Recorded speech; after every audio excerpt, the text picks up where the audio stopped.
En los videos pasados ya se explicó lo que es una función, aquí lo vuelvo a repetir. Una función es la representación de algún comportamiento, fenómeno físico, químico, biológico, ecológico, geográfico, político, social, histórico, o sea, puede ser cualquier fenómeno. Y ese fenómeno lo vamos a representar matemáticamente. En matemáticas, una función es una definición basada en operaciones. Habíamos explicado que lo principal es que una operación es una instrucción y que van a ser aplicadas solamente a o sea, solamente a una variable, para obtener un único valor de la variable dependiente.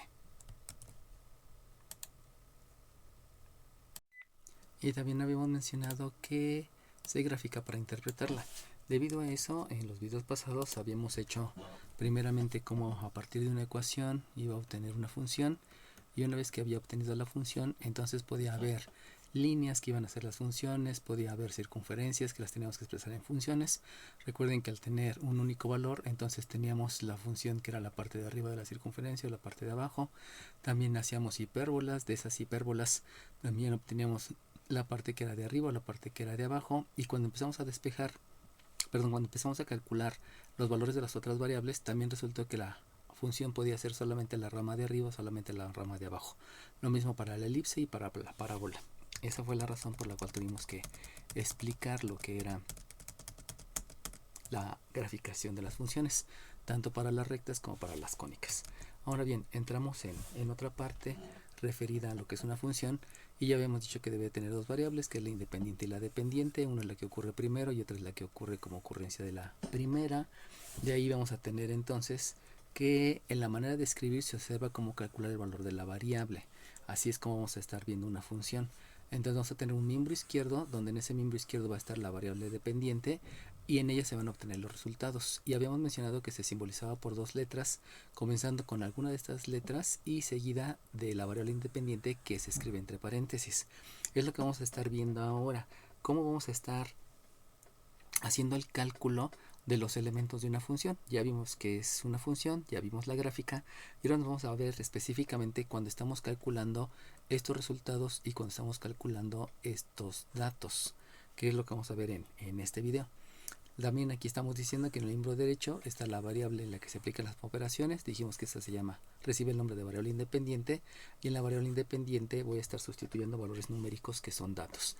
Aquí es donde tenemos que hacer la separación, donde a cada dato le corresponde un resultado, pero no solamente vamos a estar hablando de datos y de resultados, sino también vamos a estar hablando de el horizontal y el vertical, de la abscisa y la ordenada, del dato y del resultado, del argumento y de la imagen, que todos ellos van a estar ordenados en coordenadas. Recuerden que la coordenada es una pareja ordenada, por eso a la izquierda está la abscisa y a la derecha está la ordenada. Sabemos que sabemos que el que está a la izquierda es el que se grafica en el horizontal y a la derecha el que se grafica en el vertical. Precisamente por eso hay variable independiente y dependiente, o cuando ya estamos utilizando la manera de escribir de funciones, o sea, la notación, ya podemos escribir la variable independiente y la dependiente, que está simbolizada por dos letras, donde esta me está indicando que es una función y la otra me indica cuál es la variable independiente.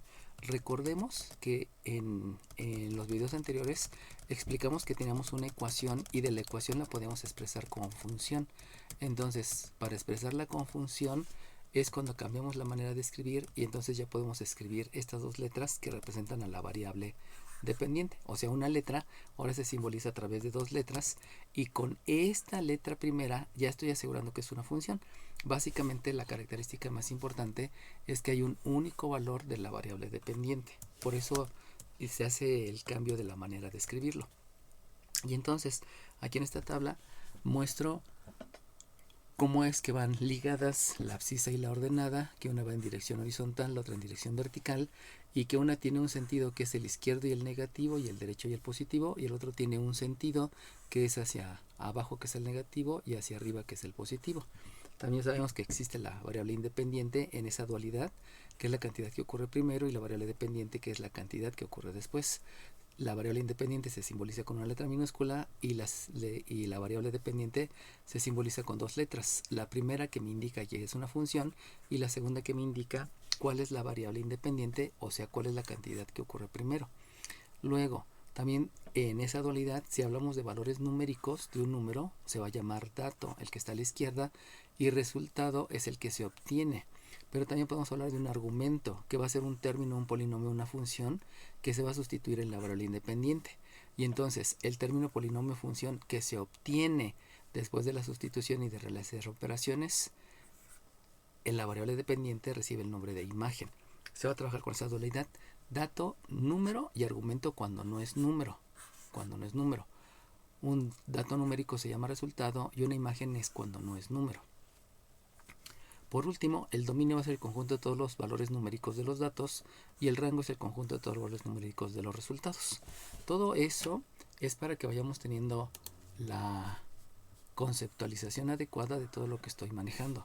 Recuerden que básicamente todo es entender el concepto. Ya habíamos mencionado que es el primer nivel cognoscitivo, donde me lo tengo que aprender de memoria. El segundo nivel cognoscitivo, donde debo de entender el concepto. Y entender el concepto básicamente es entender lo que estoy diciendo a través del lenguaje español. Por eso soy tan específico en explicarles cada una de las palabras que voy a estar utilizando, para que en el momento que yo lo mencione sepan que tiene una conceptualización específica. O sea, no puedo revolver un dato denominándole término, polinomio, función. O sea, cada nombre que les dé está conceptualizado a través de un enunciado donde me está indicando a lo que se hace referencia, y ese, en este caso, pues el lenguaje, el idioma que estamos utilizando es el idioma español.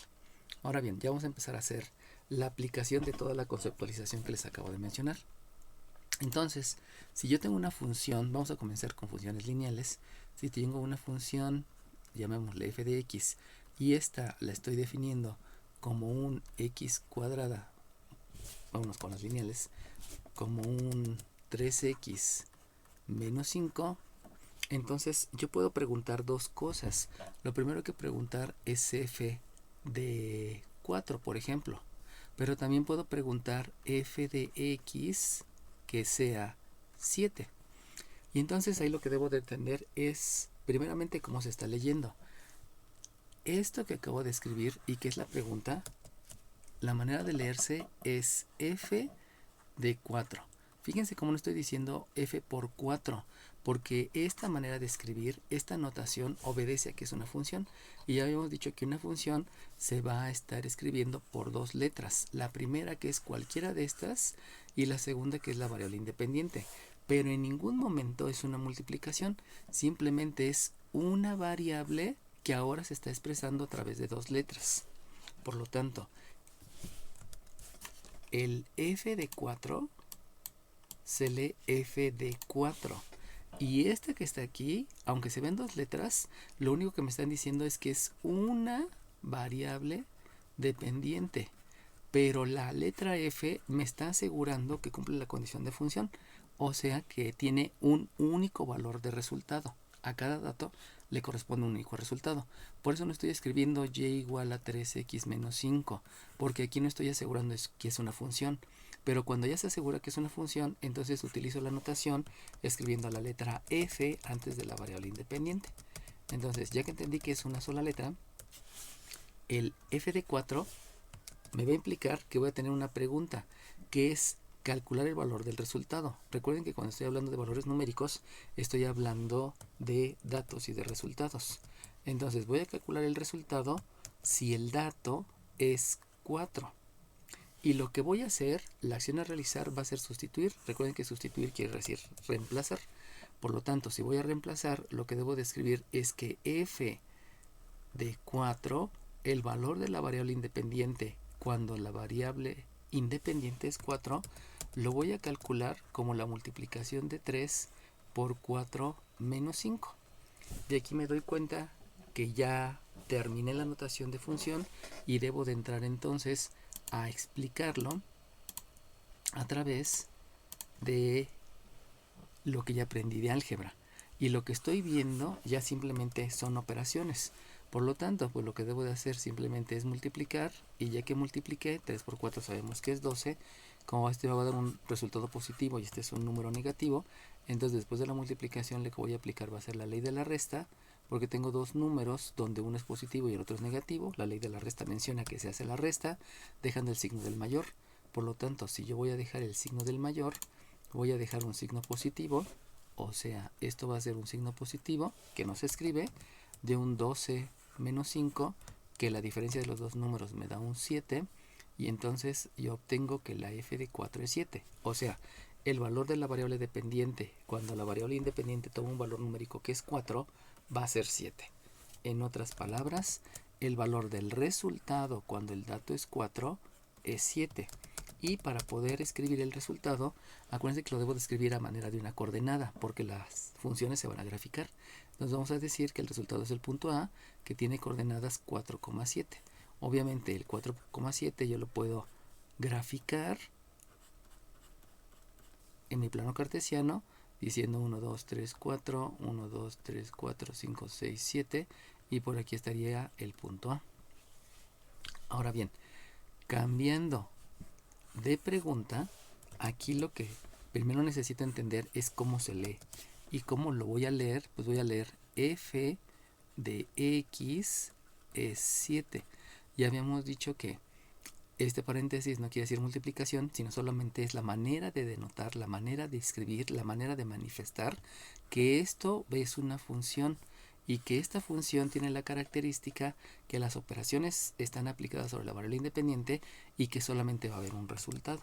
Entonces, también habíamos mencionado que la única manera que haya dos resultados es cuando tenemos raíces, y eso es por definición de radicación. Entonces ahora la pregunta es, calcula el valor del dato cuando el resultado es 7. Y lo que voy a hacer, la acción a realizar, también es sustituir, reemplazar. Algunas veces se le menciona como igualar, pero la realidad es que estoy quitando esta letra, porque es una sola letra. Recuerden que esa es una letra que es la variable dependiente, que como es función la simbolizo por dos letras, y voy a escribir que este valor en la función tiene un valor de 7 y se va a calcular como 3 por x menos 5. Por lo tanto, ahora la parte de álgebra que debo de aplicar pues se basa simplemente en operaciones inversas. Y la operación inversa es, aquí hay una resta, por lo tanto esa resta la voy a aplicar al 7. Como los dos son positivos, se va a aplicar entonces algo que se conoce como la ley de la suma. Y la ley de la suma se va a aplicar porque los signos son idénticos. Por lo tanto, la operación inversa es suma. Al sumársela al 7, que está en el miembro izquierdo, me va a dar un resultado de 12. Y entonces voy a tener un signo positivo porque los dos son positivos. Recuerden que aquí estoy haciendo la operación inversa. Pero, además de eso, me estoy dando cuenta que al quitar este, me va a quedar solamente la multiplicación de 3. Y si está multiplicando, la operación inversa es dividir. Por lo tanto, este 3 está dividiendo al 12. Y como yo sé que es una división exacta, como ya sé que la multiplicación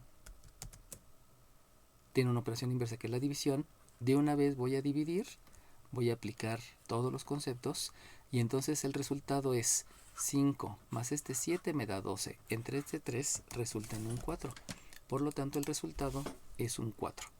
Si ustedes se acuerdan, todas las operaciones las dejé en el miembro derecho, en el miembro izquierdo, perdón. En el miembro izquierdo, porque este 3 también está dividiendo y se queda en el miembro izquierdo. Pero recuerden que a mí me gusta que por usos y costumbres las variables, las incógnitas, siempre deben de quedar en el miembro derecho, no en el izquierdo. Por lo tanto, de una vez aplico otro concepto, donde ese concepto se denomina propiedad reflexiva, y con la propiedad reflexiva menciona la propiedad reflexiva que como todo es igual a sí mismo, yo puedo escribir indistintamente en el miembro izquierdo o en el miembro derecho lo que yo quiera. Eso es a mi conveniencia. Por lo tanto, este 4 que había quedado todo en el miembro izquierdo, lo voy a escribir en el miembro derecho aplicando la propiedad reflexiva. Y por lo tanto, al estar el 4 en el miembro derecho, entonces la variable x, que era la única que había quedado en el miembro derecho, ahora por la propiedad reflexiva la voy a escribir en el otro miembro. Y no hay ningún problema, me lo permite la propiedad reflexiva. Por lo tanto, esto implica que es la x. Y entonces de aquí ya tengo el resultado.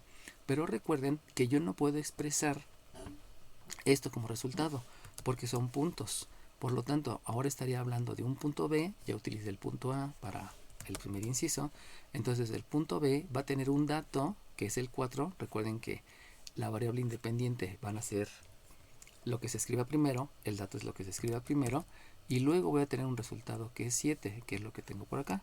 Por lo tanto, en mi gráfica, donde tengo en el eje de las abscisas a la x y en el eje de las ordenadas a la f de x, voy a tener una coordenada que es 1, 2, 3, 4 y que es 1, 2, 3, 4, 5, 6, 7 y que más o menos por aquí va a quedar ubicado el punto B.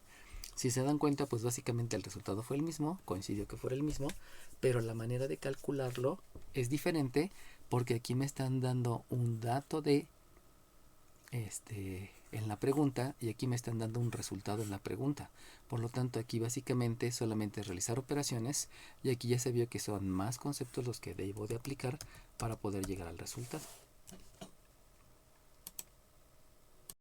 Vamos a realizar otro ejemplo. Este ejemplo es un poquito más de entendimiento porque en este primer ejemplo, vamos a llamarle que este fue el ejemplo 1. En este ejemplo 1 yo estoy viendo todo lo que es la representación de la variable independiente y de otra que habíamos dicho que es toda junta y que esa es la variable dependiente.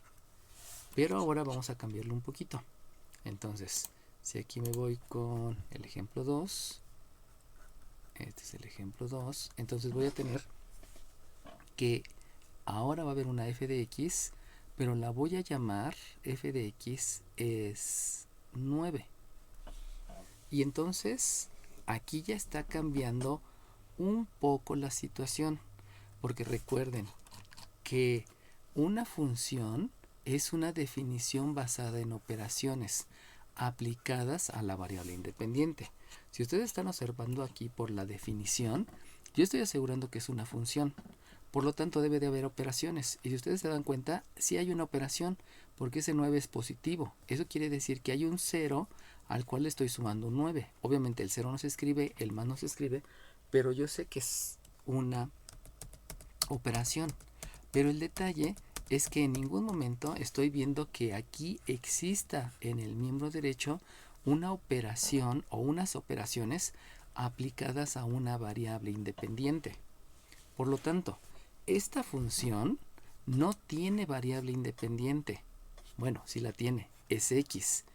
O sea, la variable independiente, la cantidad que cambia, va a estar representada por la letra x. Sin embargo, la variable dependiente siempre es constante. Este número 9 me está diciendo que es constante. Como es constante, quiere decir que aunque la variable independiente esté cambiando, aunque ésta cambie, como resultado, la variable dependiente pues nunca va a cambiar. Y como nunca va a cambiar, se mantiene en 9. Entonces, es una función porque el fenómeno físico que estoy representando existe una variable que en realidad cambia, pero como resultado, la otra variable nunca cambia. Esto podemos verlo en una situación, por ejemplo, cuando yo digo, si empieza a llover y los milímetros de lluvia que están cayendo, a una acción que es cualquier acción que quieran hacer dentro de la casa, pues en realidad no me está importando que llueva. De todas maneras, las acciones a realizar en la casa, la que ustedes quieran, el fenómeno que ustedes quieran, no va a afectar. Hay variables que no afectan en el comportamiento. Por ejemplo, si yo voy manejando también en una autopista, pues no me importa que suba el precio de la gasolina, porque lo importante es el consumo de la gasolina. Obviamente sí me afecta el que la gasolina aumente, pero no afecta para el desplazamiento, sino afecta en mi economía. O sea, son dos funciones diferentes. Una función estaría hablando de la economía, de la parte monetaria, y otra función estaría hablando del desplazamiento. Entonces, en el desplazamiento no me interesa qué valor tenga la gasolina. Lo que me importa es la longitud que voy a recorrer. Obviamente, si analizo un comportamiento de economía, pues sí me afecta el precio. Pero en un supuesto donde solamente me está importando la distancia, pues entonces ya no tiene importancia la otra variable que sería el dinero. Así va a haber comportamientos en los cuales una variable no afecta, y precisamente lo que aquí estamos diciendo es una función donde la variable independiente sí existe, pero en realidad no afecta para el cálculo de la variable dependiente.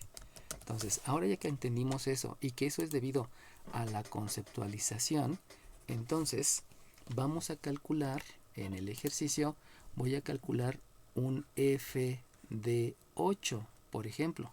Sabemos que esto se lee, ya lo había mencionado, se lee como f de 8 y me están preguntando que calcule el valor del resultado si el dato es 8. Recuerden que el dato es el valor numérico que se sustituye en la variable independiente. Por lo tanto, la acción a realizar es reemplazar.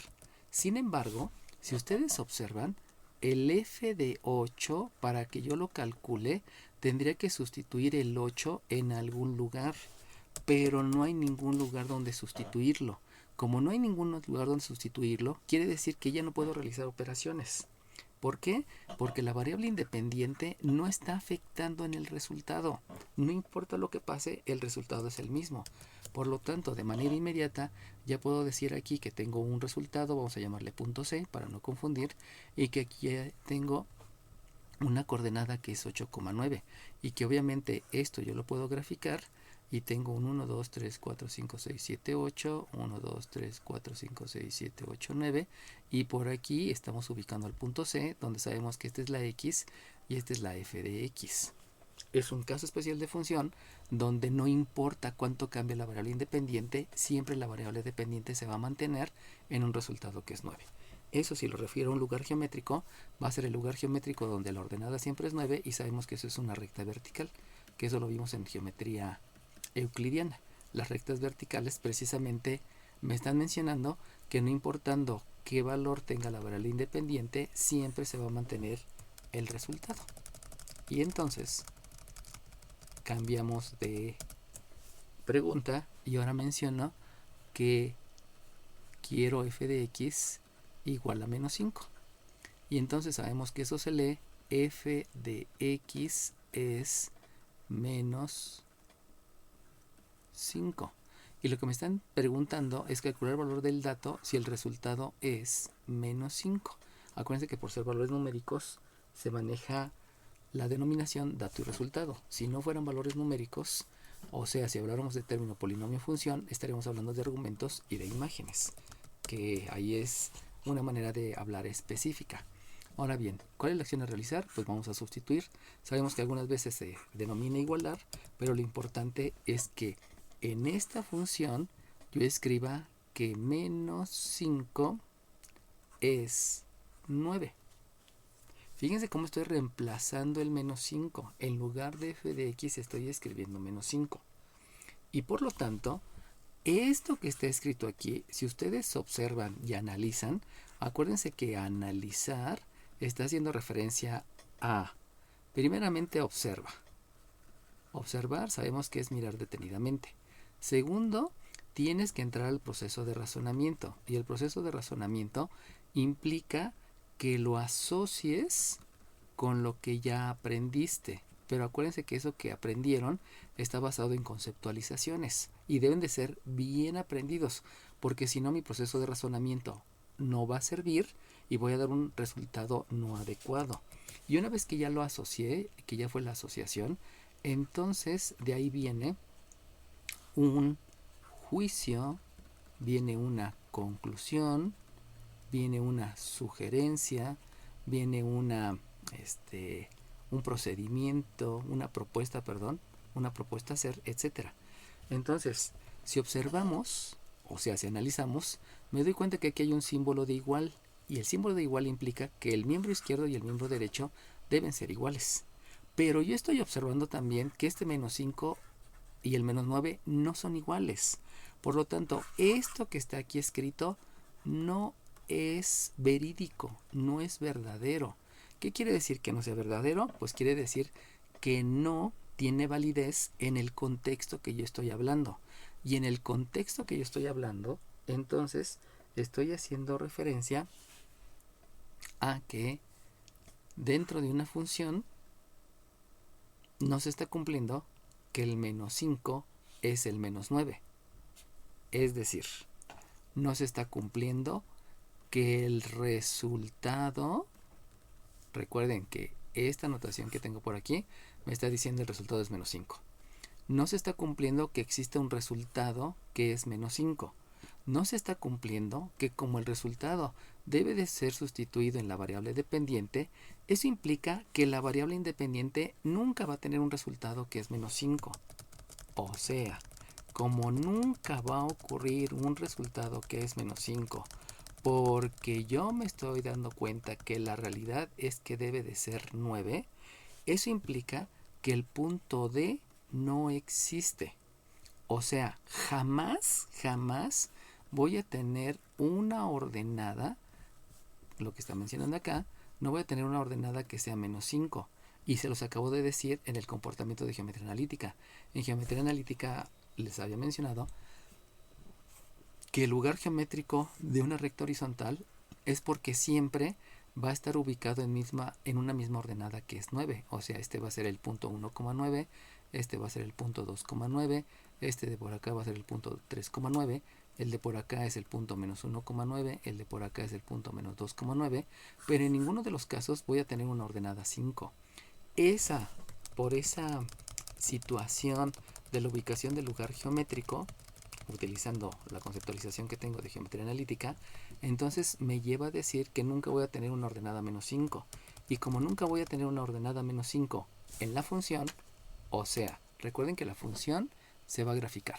Eso quiere decir que en la gráfica nunca va a haber una ordenada que es menos 5.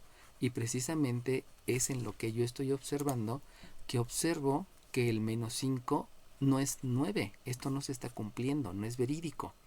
Entonces, si yo graficara toda la función, resultaría que es una recta, y de ahí me doy cuenta que en la recta jamás va a existir una coordenada que esté asociada a una ordenada menos 5. Por eso aquí estoy mencionando que el resultado no existe. O sea, ese punto no va a existir. Vamos ahora al ejemplo 3. En este ejemplo 3, ahora vamos a considerar otra función. Vamos a escribir que aquí tengo una f de x, que es una x cuadrada menos 2x más 3.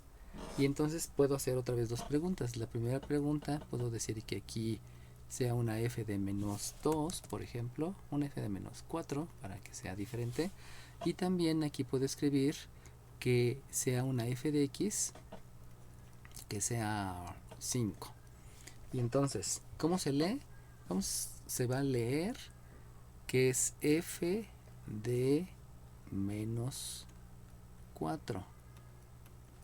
La pregunta es calcular el valor del resultado cuando el dato es menos 4. Acuérdense que estoy hablando de valores numéricos. Y la acción a realizar simplemente es reemplazar. Por lo tanto, yo voy a escribir que la f de menos 4 se va a calcular como un menos 4 elevado al cuadrado menos un 2 multiplicado por un menos 4 más un 3.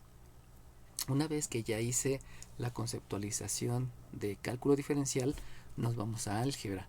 Y en álgebra yo me voy a dar cuenta que lo primero que voy a hacer aquí precisamente es aplicar la definición de potencia. Y la definición de potencia me habla que debo de multiplicar a la base tantas veces por sí misma como indica el exponente. O sea, voy a multiplicar 2 veces al menos 4. Eso implica que también voy a estar utilizando la ley de los signos. Recuerden que la ley de los signos habla de si multiplico dos signos iguales el resultado es positivo, si multiplico dos signos diferentes el resultado es negativo. Lo mismo va a ocurrir aquí, voy a aplicar la ley de los signos, por lo tanto, aplicando esos conceptos, voy a escribir que el valor de la variable dependiente cuando el dato es menos 4 va a tener un resultado que se va a calcular primeramente aplicando definición de potencia, que esto es un 16. Luego aplicando ley de los signos, que me va a dar un más, y el 2 por 4 es 8. Y luego seguido de un más 3. Al darme cuenta que todos los números son positivos, entonces el concepto que voy a aplicar es solamente el de la ley de la suma. La ley de la suma menciona que si tengo números con el mismo signo, se van a sumar los números y se deja el signo que predomina. Por lo tanto, el valor de la variable dependiente cuando sustituyo un dato que es 4 va a ser 24 más 3 son 27.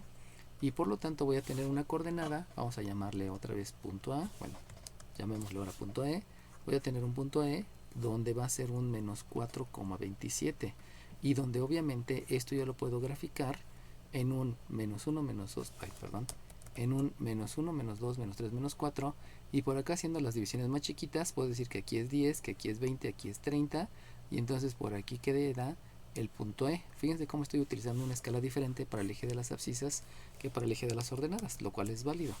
Entonces aquí voy a tener una X y por acá voy a tener una F de X. Ahora bien, cuando yo estoy hablando de F de X igual 5, entonces sabemos que se lee F de X es 5.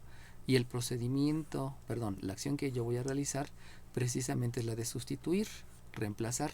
En lugar de esta F de X que yo tengo en mi función, lo que voy a hacer va a ser reemplazar este valor de 5.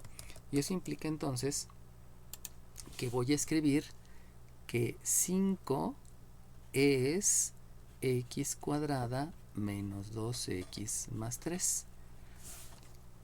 Pasando a las conceptualizaciones ahora de álgebra, me doy cuenta que esta es una ecuación de segundo grado precisamente por el exponente. Y entonces sabemos que en las ecuaciones de segundo grado siempre debe de haber una igualdad con 0. Por lo tanto, si aquí tengo un 5 que es positivo, la operación inversa es una resta. La resta no la puedo hacer con la x cuadrada porque no es término semejante. No la puedo hacer con el menos 2x porque tampoco es término semejante. Recordemos que el término debe tener igual la variable, la función logarítmica, etc. Y si no la tengo igual, entonces no es un término semejante con el cual se puede hacer la ley de la suma y de la resta. Pero sí puedo hacer la operación inversa con el 3.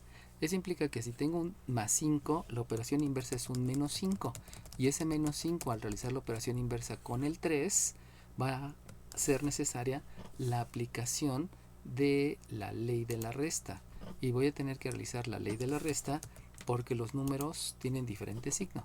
Entonces aplico la respectiva ley de la resta y entonces este 5 al aplicar la operación inversa es negativo, con este más 3 me va a quedar una resta de los dos números, 5 menos 3 es 2, y va a predominar el signo de este que es mayor, porque al hacer la operación inversa me queda un menos 2.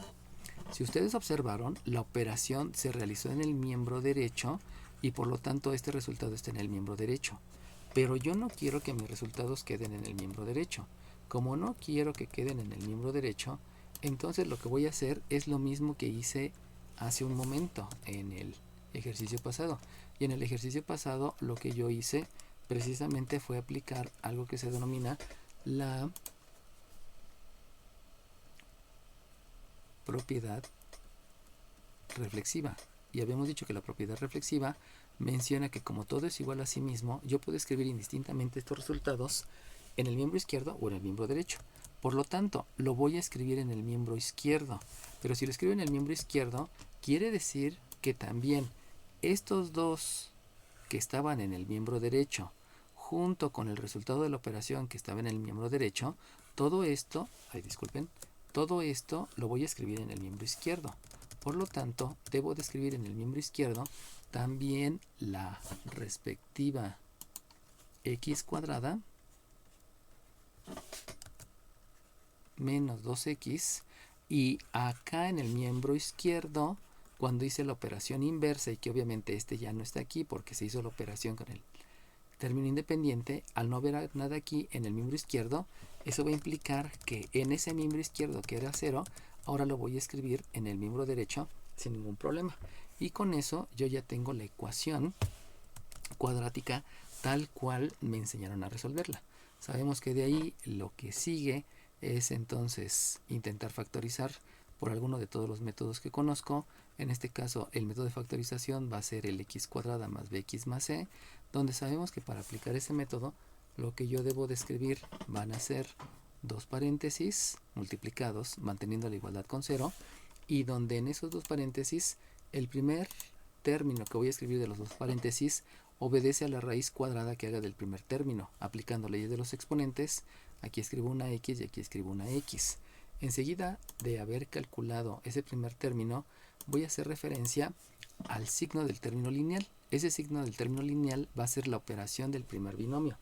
Y posteriormente voy a hacer la multiplicación de este signo del término lineal por el signo del término independiente, y aplicando la ley de los signos el resultado es positivo y ese positivo se va a escribir como operación del segundo binomio. Posteriormente lo que yo necesito hacer es calcular los números que multiplicados me den 2. Sabemos que los números que multiplicados son 2, pues solamente hay una pareja que es el 1 por 2. Por lo tanto, si yo sustituyo el 2 en el primero y el 1 en el segundo, recuerden que siempre se sustituye el mayor y luego el menor, va a resultar que el resultado de este menos 2 con este más 1, el resultado es menos 1. Y este menos 1 es el que yo debo de tener como coeficiente del término lineal. Debido a que no es menos 1, eso implica que la factorización no se puede realizar. Y como la factorización no se puede realizar, entonces voy a buscar completar el trinomio cuadrado perfecto. Para completar el trinomio cuadrado perfecto, debo de asegurar que cumpla con un trinomio. Recuerden que un trinomio surge de un binomio al cuadrado, ya sea en suma y en resta, donde es el cuadrado del primero más el doble producto del primero por el segundo más el cuadrado del segundo. Este término, que es x cuadrada, es el cuadrado del primero. Este término es el doble producto del primero por el segundo. Y completar el trinomio cuadrado perfecto es precisamente calcular ese último término. Para calcularlo, siempre que se quiere calcular ese último término, pues debemos de comenzar primero por realizar una operación inversa. Y la operación inversa va a obedecer a que este es el primer término. Este es el segundo término del trinomio cuadrado perfecto.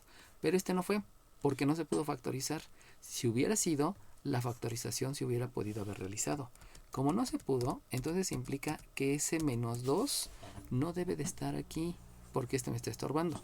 Y por lo tanto, lo que voy a realizar entonces es la operación inversa para que en el miembro derecho yo tenga ese número 2. Ya realiza la operación inversa. Hay una resta. La operación inversa es una suma que se va a realizar en el miembro derecho. Posteriormente, sabemos que el x cuadrada y el menos 2x, ese sigue estando porque es el primero y el segundo término del trinomio cuadrado perfecto.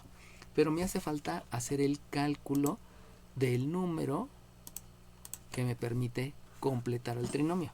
Por lo tanto, ese número se calcula a través del coeficiente del término lineal. Y entonces ese número del coeficiente del término lineal siempre lo voy a dividir entre 2. Siempre se divide entre 2 porque aquí hay una multiplicación entre 2. Y esa división siempre se elevará al cuadrado, porque aquí está el cuadrado precisamente del número que quiero calcular.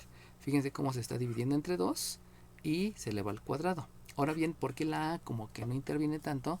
Pues porque recuerden que la a en este caso es la variable, o sea, no tiene nada que ver con el coeficiente. Por eso la a en realidad no se considera, porque por eso desde el principio, para completar el trinomio cuadrado perfecto, siempre estoy asegurando que aquí haya un número 1 y que eso, pues cuando se vaya dando la oportunidad, vamos a estarlo recargando.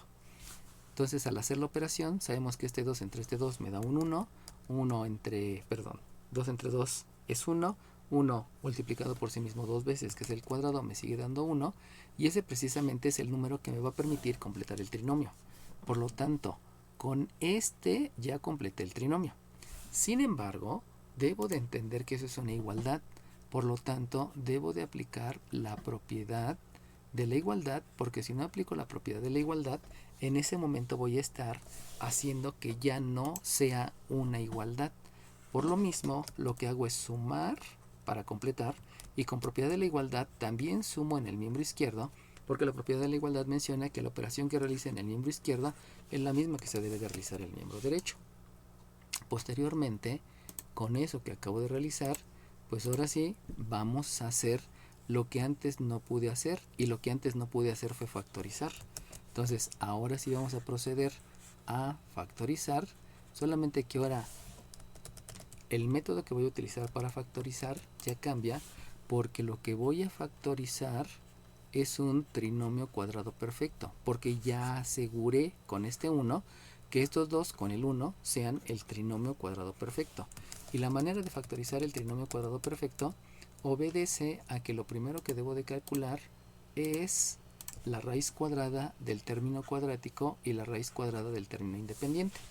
Por lo tanto, la factorización es un binomio donde el primer término es la raíz cuadrada del término cuadrático, que es una x, y el segundo término es la raíz cuadrada del término independiente. Recordemos que la definición de radicación me dice que calcules qué número multiplicado por sí mismo tantas veces como indica el índice del radical me dé por resultado el radicando. Por lo tanto, si yo multiplico dos veces al 1, 1 por 1 me da 1 y se está cumpliendo que es el radicando. Y por lo cual yo sé que el número que voy a escribir aquí va a ser un 1. Ya que escribí los dos números, lo que continúa es escribir el signo que va en este binomio. Y el signo va a obedecer al signo del término lineal. Como este signo es menos, implica que la operación del binomio también es un menos. Y en el miembro derecho me doy cuenta que hay que aplicar la ley de la suma. Y si aplico la ley de la suma es porque los dos números tienen el mismo signo. Como tienen el mismo signo se suman y se dirige el signo que prevalece, que en este caso el signo que prevalece pues estoy viendo que es positivo. Por lo tanto aquí menciono que esto es igual con 3. Y ahora lo que me hace falta es precisamente realizar operaciones inversas, porque con las operaciones inversas yo voy a poder calcular el valor de la variable independiente, que ese valor numérico precisamente es el dato. Entonces, comenzando con la primera operación inversa, me doy cuenta que aquí hay un exponente y la operación inversa sabemos que es una raíz. Entonces, en el miembro derecho voy a escribir la raíz de 3, la raíz cuadrada de 3. Pero ya sabemos que una raíz cuadrada va a tener dos valores, un positivo y un negativo. Porque si multiplico menos 1 por menos 1, el resultado es 1. Pero si multiplico más 1 por más 1, también el resultado es 1. Por eso sabemos que son dos valores. Obviamente la raíz cuadrada de 3 no es exacta y solamente la dejo indicada. Ya quité esta operación. Vamos a la siguiente operación. Aquí hay una resta. La operación inversa es una suma. Por lo tanto, si yo sumo 1, aquí estaría mal escrito porque lo primero que aprendí fue los números enteros y luego aprendí los números irracionales. Por eso, por guardar un orden, vamos a escribir primeramente el número entero y posteriormente el número irracional. Sabemos que este número entero es un positivo por la operación inversa, por lo cual el signo positivo no se escribe. Y entonces al quitar esta operación y quitar esta operación, la única operación que está quedando lo único que me queda en el miembro izquierdo es la variable x. Y de aquí ya puedo decir que esa es la abscisa que estaba buscando. Por lo tanto, el resultado se debe expresar como puntos. Voy a tener un punto F y voy a tener también un punto H. Recuerden que solamente puede tener un valor, o sea, no puede haber dos. Y como no puede haber dos, entonces el primer valor va a ser que tenga un dato que es 1 más la raíz de 3, coma, el resultado. Recuerden que el resultado aquí es un 5 y eso implica que entonces la ordenada va a tener un valor de 5. Y lo mismo en la H. En la H el punto va a estar determinado por 1 menos la raíz de 3, coma, la ordenada que habíamos dicho desde el inicio, desde la pregunta, que en este caso era que en este caso obtuve 27, pero que en este caso el resultado ya me lo habían dado que era 5. Lo único que hacía falta era conocer el valor de la abscisa, que estoy viendo que son dos valores, debido a que hay uno positivo y uno negativo. Y con eso ya estoy determinando los puntos. Obviamente los puedo graficar y el graficarlos pues implicaría hacer el cálculo mental de la raíz de 3. Raíz de 3 es 1.73. Por lo tanto, si yo hago la gráfica, la hago por aquí pequeña para que no esté ocupando tanto espacio. Aquí es 1 más 1 más 1,73 serían como 2,73. O sea, es como casi 3 en el eje de las abscisas. Y en el eje de las ordenadas tengo un 5. 1, 2, 3, 4, 5. Por aquí así está quedando el punto F. Y el punto G obedece a que este es menos 1.73. Por ley de la resta me queda menos 0.73. Sigue siendo 5 y menos 0.73 está por aquí abajo. Por lo tanto, aquí estaríamos hablando del punto H. Y esos dos puntos están obedeciendo a que cada dato puede tener solamente un resultado. Uno de los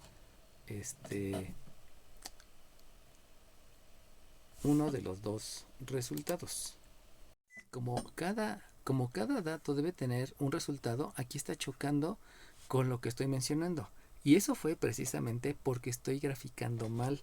Fíjense cómo aquí la abscisa sí efectivamente es 2.73, pero aquí estoy conservando la misma abscisa. Si ustedes observan en la gráfica, conservé la misma abscisa y pues eso fue una imprecisión bastante grave.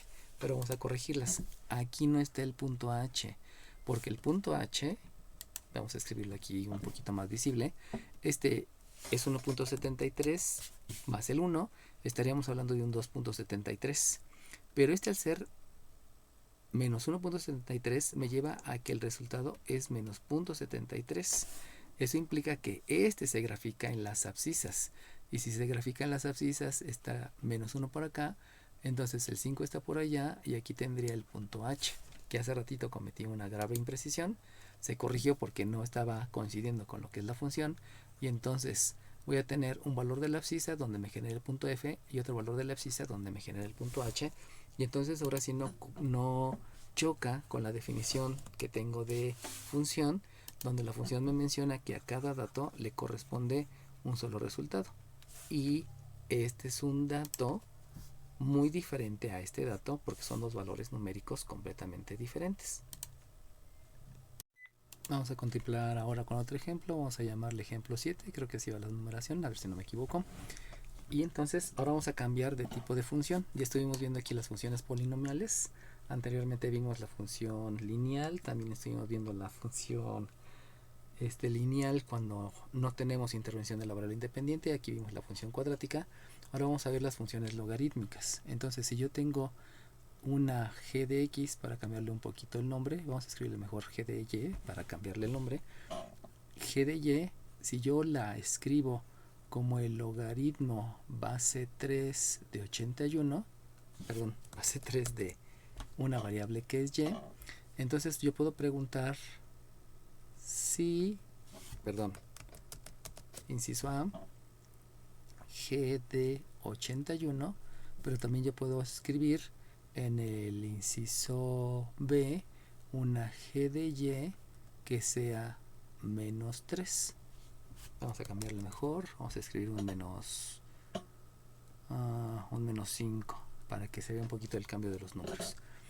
Y entonces, ¿cómo se lee? Se va a leer g de 81. Acuérdense que dependiendo de la letra pues se menciona, ¿no? Y sabemos que eso no es una multiplicación. La pregunta es calcular el valor del resultado cuando el dato es 81. Y de ahí la acción que voy a hacer es sustituir o reemplazar, al igual que en las anteriores. Por lo tanto, g de 81 se va a calcular como el logaritmo base 3 de 81. Fíjense cómo nos escribe el paréntesis porque pues el argumento, el dato que se está escribiendo, pues no necesita esa situación.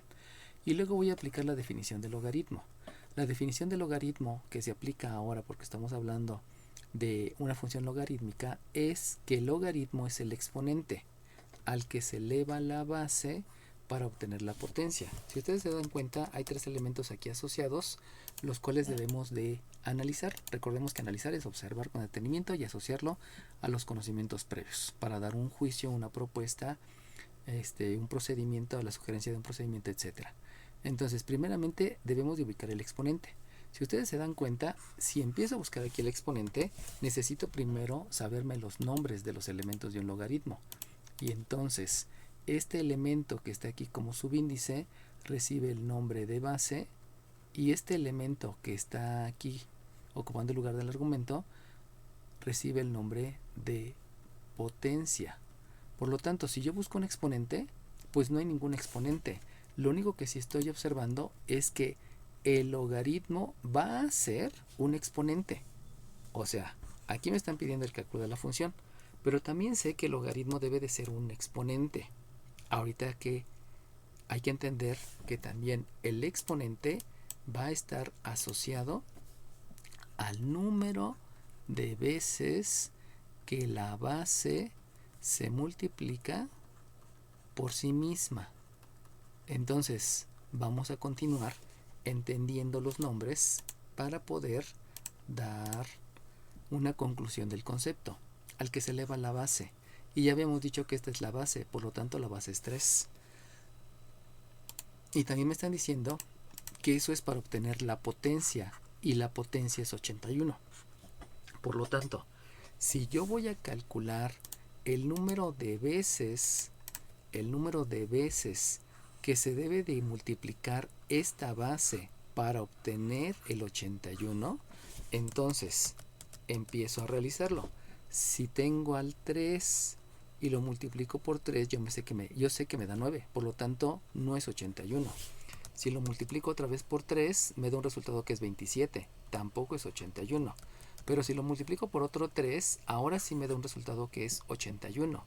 Y haciendo la asociación a que el exponente obedece a este número de veces, pues lo multipliqué por 2 veces, por 3 veces, por una cuarta vez. Conclusión, usando la conceptualización de lo que es un logaritmo, entonces yo puedo dar como resultado que el logaritmo de base 381, donde esta base se tiene que multiplicar un cierto número de veces para que me dé 81, ese resultado, ese número de veces es 4 veces. Por lo tanto, g de 81 es 4. Y como estoy representando a través de un punto, entonces yo puedo dar como resultado que la gráfica va a tener un punto, vamos a llamarle ahora punto, no sé, regresamos al punto A, que es el punto A, donde la abscisa es 81 y la ordenada es 4. Sabemos que eso se puede graficar, y aquí voy a escribir a la Y, porque acuérdense que ahora se llama G de Y, y por aquí voy a escribir a la G de Y. Recordemos que la variable independiente es sobre la que se están haciendo las operaciones, y entonces el 81, pues tendría que hacer aquí una escala muy enorme de 81, por aquí el 4, y estaría ubicando aquí al punto A, donde el eje de las abscisas, porque aquí lo estoy diciendo, recibe el nombre de la letra Y, y el eje de las ordenadas recibe el nombre de G de Y. Bueno, haciendo ahora el siguiente, vamos a tener que lo primero que debemos de hacer es cómo se lee, y esto se lee G de Y es menos 5. Y entonces la pregunta es calcular el valor del dato cuando el resultado es menos 5. Y la acción que se va a realizar otra vez es reemplazar. Acuérdense que reemplazar quiere decir que este lo voy a quitar porque este se llama G de Y en lugar de G de Y voy a escribir menos 5. Por lo tanto, lo que escribo es menos 5 es el logaritmo base 3 de la Y. Fíjense cómo aquí estoy reemplazando. En lugar de G de Y estoy escribiendo el menos 5 y todo lo demás queda igual. Y entonces otra vez necesito utilizar la definición de logaritmo. Y la definición de logaritmo vuelvo a repetirla. El logaritmo es el exponente. Entonces, otra vez marcando aquí. El exponente, el logaritmo es el exponente. Entonces directamente ya me está diciendo el exponente. Y sabemos que el exponente se debe de escribir como superíndice. Es el exponente al cual tengo que elevar la base, al que se eleva la base. Y sabemos que el que se eleva la base, pues aquí fue 3, y en este caso también es 3, porque es la misma función, para obtener la potencia. Entonces la potencia va a ser ahora solamente una letra, y no como hace rato que era un número. Por lo tanto, vamos a escribirlo como debe de escribirse. El exponente se escribe como superíndice. La base se escribe como el número al cual se eleva el exponente. Y eso me va a dar por resultado la potencia, donde la potencia es una Y. Y entonces, lo que debo de hacer para poder entender lo que estoy diciendo aquí, pues primeramente va a ser propiedades de los exponentes. Y la propiedad de los exponentes menciona que cuando yo tengo una potencia con exponente negativo, se va a escribir como el recíproco con exponente positivo. Recordemos que el recíproco quiere decir intercambia este denominador, que va a ser 1, y escríbelo como numerador, y este numerador escríbelo como denominador, solamente cambiando el signo del exponente. Y el signo del exponente se cambia de un menos a un más, o de un más a un menos. Por lo tanto, lo que yo voy a escribir ahora es que el 3 lo voy a escribir en el denominador. Ese 3 va a seguir teniendo un exponente, pero ahora lo voy a escribir positivo en lugar de negativo. Y en el denominador voy a escribir un 1, porque antes este entero tenía un 1 en el denominador, por eso ahora le escribí en el numerador. Eso implica el recíproco, intercambiar numerador por denominador y denominador por numerador. Y entonces también debo de aplicar algo más, que es la propiedad reflexiva, porque acuérdense que las variables preferentemente deben de estar en el miembro izquierdo, por lo tanto aplico la propiedad reflexiva, y si aplico la propiedad reflexiva, esta y que anteriormente estaba en el miembro derecho, yo la puedo escribir en el miembro izquierdo y me va a quedar como y igual a 1 entre 3 a la 5. Pero de aquí, de una vez nosotros podemos aplicar la definición de potencia. Recuerden que la definición de potencia quiere decir multiplicar a la base tantas veces como indica el exponente. Y si me está diciendo que hay que multiplicarla 5 veces, pues quiere decir que este 3 por este 3 me da un 9, por otro 3 me da un 27, por otro 3 me da un 81, y por otro 3, pues un 81 por un 3 me da 3 por 1, 3, 3 por 8, 24, y entonces resulta que voy a tener que la y va a ser 1 entre 243. Pero recuerden que la manera de escribir el resultado no es a través de una y, sino es a través de una coordenada. Por lo tanto, puedo decir que la coordenada que se está formando es una abscisa. ¿Cuál es la abscisa? Pues la abscisa es la variable independiente. Y la variable independiente sabemos que es la y. Por lo tanto, la abscisa es la letra y la letra y es la que se va a escribir en el lado izquierdo de la coordenada. Es 1 sobre 243, la ordenada, que es el valor de la variable dependiente, y esa ordenada es un menos 5. Si yo lo quiero graficar, vamos a intentar hacer la gráfica de este lado, va a resultar que en la abscisa que se llama y, mejor lo dejamos acá, en la abscisa que se llama y va a haber un menos 243 avos, que de hecho es un valor muy pequeño. Por aquí va a estar la ordenada, que es f de y que el valor de f de y es menos 1, menos 2, menos 3, menos 4, menos 5. Entonces aproximadamente el punto que estoy obteniendo está pegadito al eje de las ordenadas, y ese punto recibe el nombre, porque yo lo bauticé así, del punto B. Vamos a continuar. Creo que sigue el ejemplo 8. La verdad no sé si perdí la numeración. Si la perdí, no se espanten, solamente sigan la secuencia de los videos. Y entonces vamos a tener ahora una función, vamos a llamarle una h de z, por ejemplo.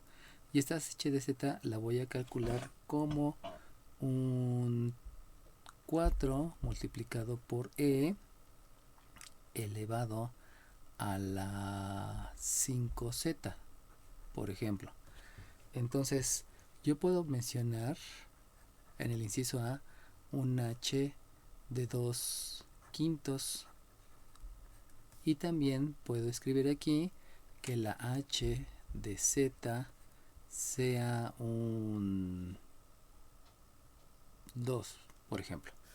Y entonces esto se va a leer h de 2/5, h de 2/5. La pregunta es calcular el valor del resultado si el dato es 2/5, y lo único que debo de hacer es sustituir. Por lo tanto, si realizo la sustitución, entonces yo voy a tener que la h de z se va a calcular como un 4 que multiplica a e elevado a la 5 por 2/5.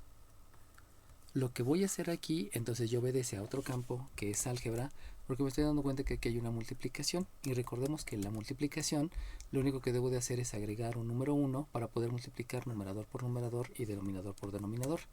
Pero teniendo en cuenta también que voy a aplicar la jerarquía de operaciones, porque primero voy a decidir cuál es la operación que voy a realizar primero. Y si ustedes observan, este 5 entre este 5 me va a dar de resultado 1. El 1 por el 2 me da 2, y el 2 entre 1 me sigue dando 2. Por lo tanto, me conviene más, en lugar de multiplicar 5 por 2 y 5 por 1, primero hacer la división de este 5 entre este 5, y por lo tanto voy a obtener que la h, disculpen, aquí cometí una imprecisión, no es h de z, aquí debí de haber escrito el valor de la variable dependiente cuando la independiente es 2/5, se calcula como un 4 multiplicado por el número Neper elevado a ese exponente, y entonces el valor de la variable dependiente cuando la independiente es 2/5 se va a calcular como 4 veces el número Neper. Habíamos dicho que este 5 entre este 5 me da 1 y por lo demás me da 2, y el número Neper elevado al cuadrado.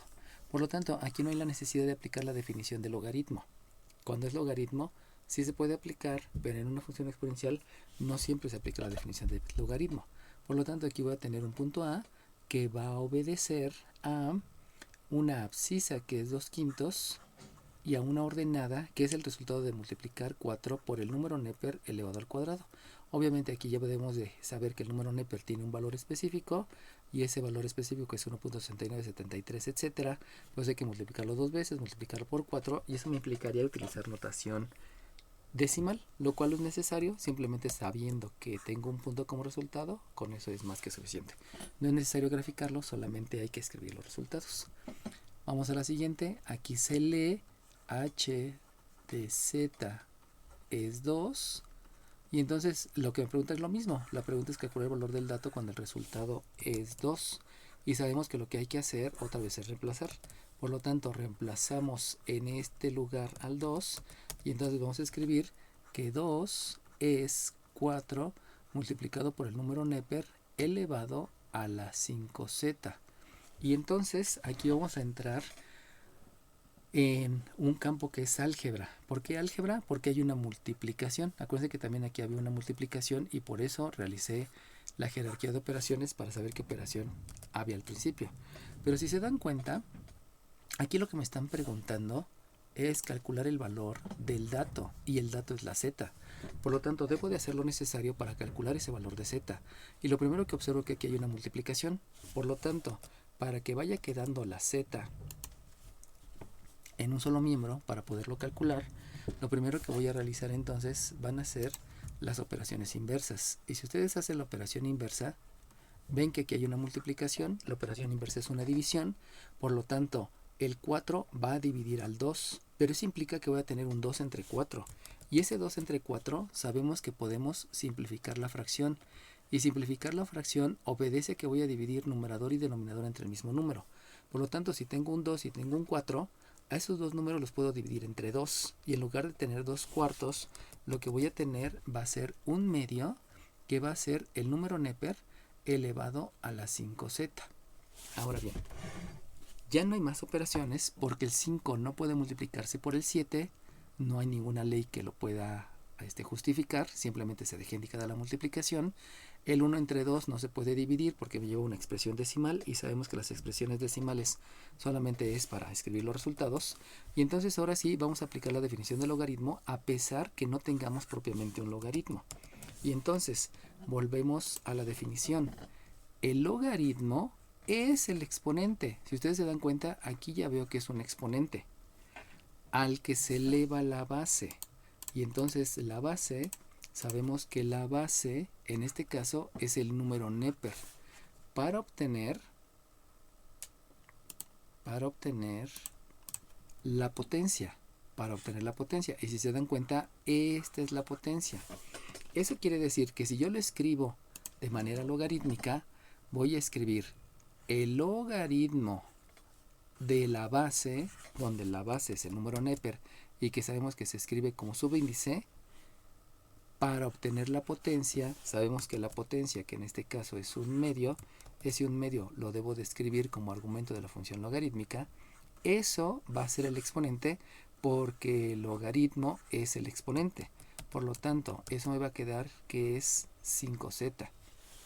El logaritmo es el exponente. Aquí está el exponente, es el exponente al que se eleva la base que tengo determinada aquí para obtener la potencia, donde la potencia sabemos que se escribe como argumento del logaritmo. Entonces, por definición del logaritmo, llego a esta conclusión, Y como yo debo de calcular solamente el valor de la z, me doy cuenta que aquí hay un 5 que está multiplicando.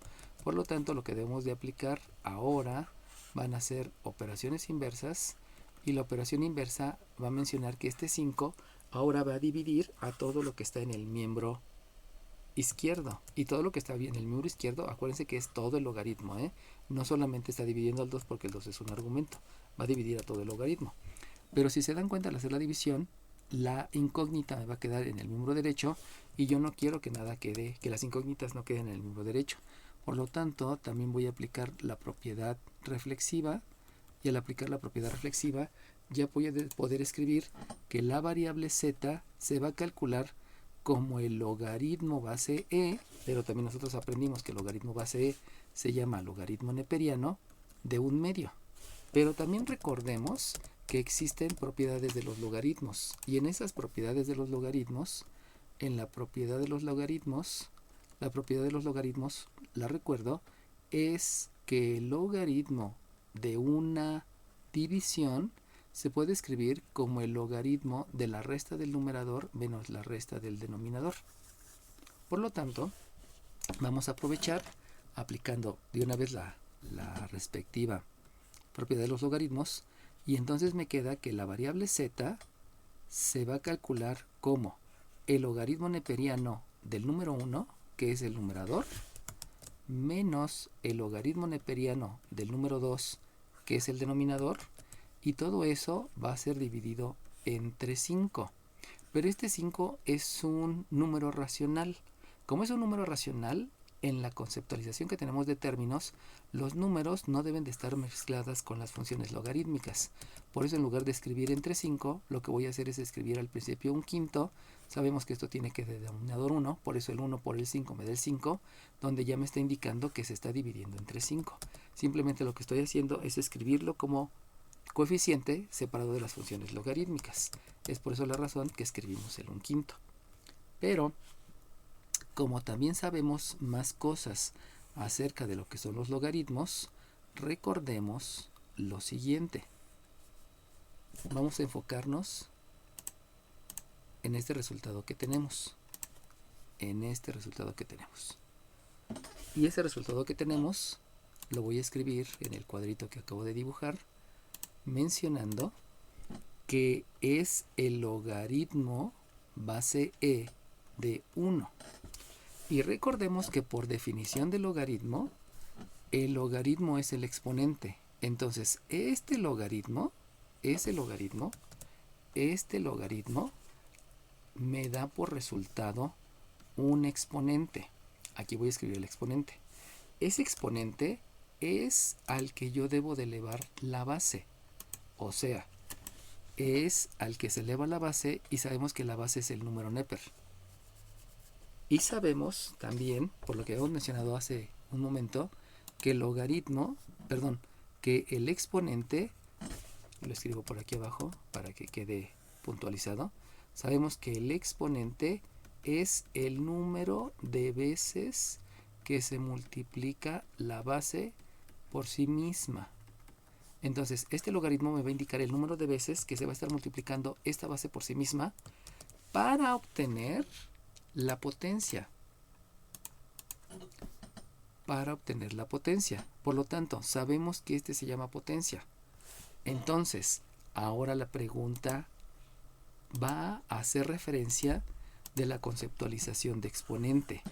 ¿Cuántas veces se debe de multiplicar la e por sí misma? Una vez, dos veces, tres veces, cuatro veces, no sé. ¿Cuántas veces se debe de multiplicar por sí misma para que este resultado me dé la unidad? Y entonces, de la conceptualización de definición de potencia, sabemos que una base, si la multiplico 0 veces por sí misma, me va a dar por resultado la unidad. ¿Por qué? Porque como se va a multiplicar 0 veces por sí mismo la base, eso implica que esta base jamás se va a escribir. Y como jamás se va a escribir, lo único que sí puedo escribir es el coeficiente, que es el 1, y el signo positivo. El signo positivo generalmente no se escribe, sino solamente escribo el coeficiente. Por lo tanto, una base elevado a la 0 implica que nunca se va a escribir Por lo tanto, esta no se escribe y lo único que sí se escribe es el exponente. Conclusión de la definición de potencia es que el exponente, o sea, el número de veces que se debe de multiplicar la base por sí misma para obtener un 1 es 0 veces. El logaritmo base e de 1 es 0, o sea, el logaritmo neperiano de 1 es 0, y entonces eso me va a llevar a la conclusión que la z, vamos a escribir aquí que esto es debido a la definición de logaritmo, y obviamente debido a la definición de potencia, porque la potencia me dice cuántas veces va a multiplicar por sí mismo, concluyo que la z, que es la variable independiente, se va a calcular como un quinto multiplicado por 0 menos logaritmo neperiano de 2. En otras palabras, el 0 no se escribe, y entonces nada más multiplicaría por menos logaritmo neperiano de 2. Pero está mal escrito. Está mal escrito porque lo primero que se debe de escribir es el signo, que es negativo. El segundo que se debe de escribir es el coeficiente. Y por último se debe de escribir la función logarítmica. Y entonces en este momento ya tengo un resultado que sabemos que se debe expresar a través de una coordenada. Y entonces la coordenada, hablaríamos por ejemplo de un punto B, donde la abscisa, recuerden que la abscisa es la variable independiente.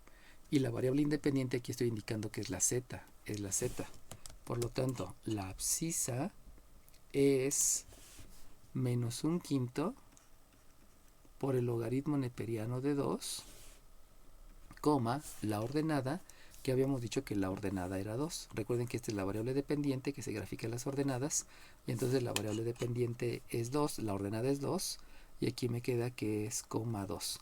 La abscisa tiene este valor, que se obtuvo a través de definición de potencia y definición de logaritmo, y la ordenada tiene ese valor, que es 2.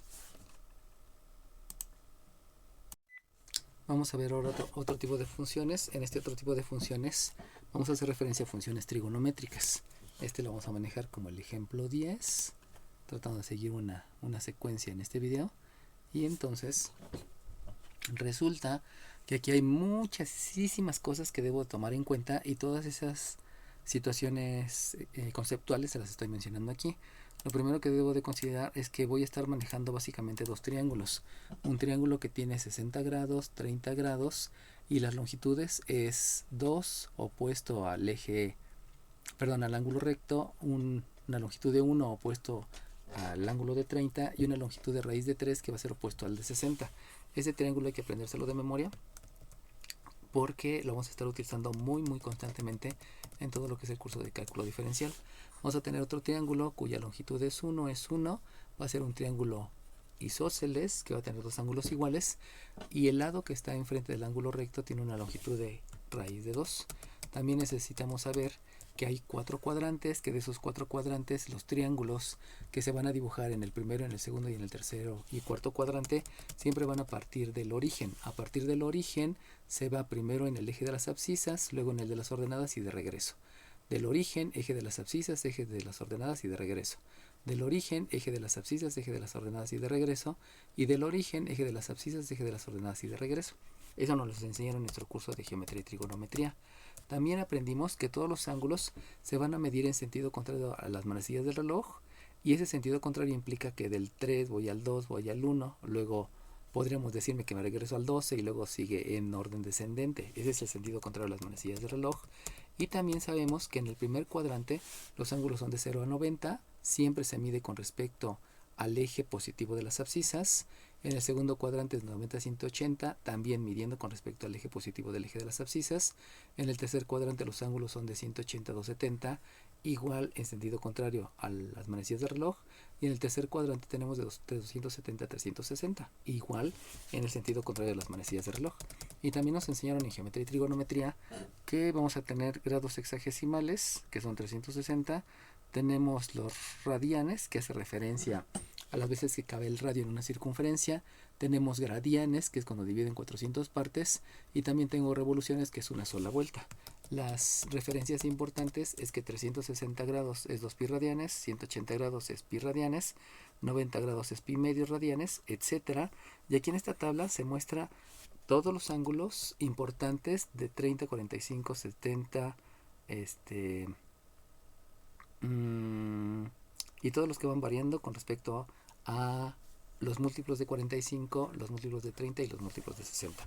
Esos están en los apuntes que les estoy proporcionando, los PDFs que les estoy proporcionando. Solamente aquí estoy concentrando todos los conocimientos que voy a tener en cuenta para hacer la referencia de una manera rápida.